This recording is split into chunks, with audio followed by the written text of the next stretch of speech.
نئے اراضی grant rules کے حوالے سے بات کرتے ہوئے سینئر سیاستدان اور پی سی لیڈر خورشید عالم نے کہا کہ مرکزی حکومت نے ہماری زمینیں بچانے کا وعدہ پورا نہیں کیا. کسی کو بھی کمرشل غیر تجارتی زمین لیز پر دی جا سکتی ہے اور یہ عوام کے ساتھ ناانصافی ہے. لیکن اب آپ دیکھیے ایک اور طریقے سے ان کا ایک خاموش طریقے سے ایک اور امینڈمنٹ ایک اور آرڈر کر دیا گیا گرانٹس کر کے. اب اس میں کوئی لحاظ نہیں رکھا گیا ہے، نہ ڈوموسائل کا نہ اس وعدے کا کہ زمینیں آپ کے پاس رہیں گی.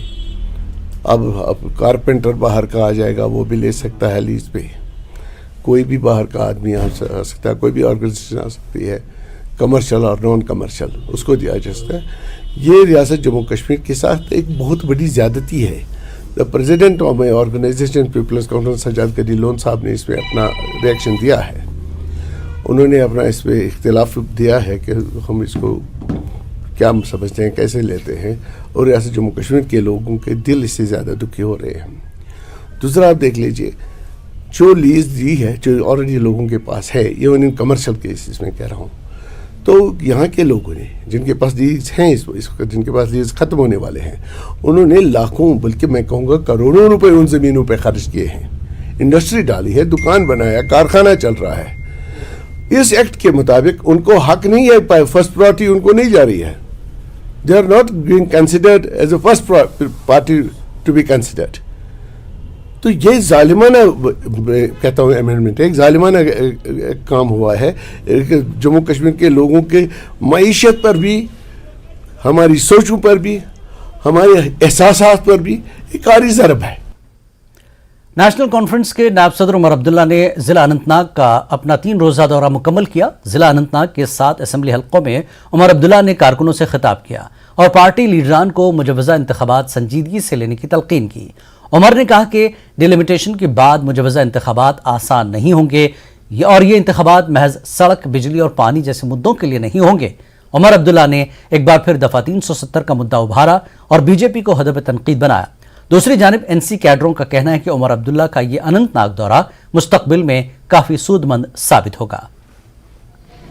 ہم سے جو وعدے ہوئے تھے ان پہ کوئی وقت کی پابندی نہیں تھی. جو جموں کشمیر کو خصوصی درجہ دیا گیا تھا 1947 میں، اس پہ کوئی وقت کی پابندی نہیں تھی. کہیں یہ نہیں لکھا تھا کہ یہ صرف 10 سال 20 سال 25 سال یا 50 سال کے لیے ہے. اس میں تو یہ بالکل طے ہے کہ جب تک جموں کشمیر جو ہے وہ ہندوستان کا حصہ ہے، جموں کشمیر کو یہ خصوصی درجہ حاصل ہوگا. لیکن غیر قانونی طور، غیر آئینی طور ہم سے وہ درجہ جو ہے چھینا گیا اور ہم اس کو واپس حاصل کرنے کے لیے لڑ رہے ہیں. شکر ہے کہ کل سپریم کورٹ کے چیف جسٹس نے یہ اشارہ دیا ہے کہ جلد سے جلد اس کیس کی سنوائی کے لیے تاریخ جو ہے وہ مقرر کی جائے گی اور تاریخ پہ جو ہے سنوائی شروع ہو تو ہمیں امید ہے، میں مان کے چلتا ہوں کہ ہمارا کیس جو ہے بالکل مضبوط سے مضبوط کیس ہے اور انشاءاللہ ہم اس عدالت سے انصاف حاصل کر کے ہی یہاں جموں کشمیر کے لوگوں کو دے دیں. اور باوجود عمر صاحب نے کہا کہ دیکھیں ہم اپنے لوگوں کے پاس جاتے ہیں الیکشن کے دوران.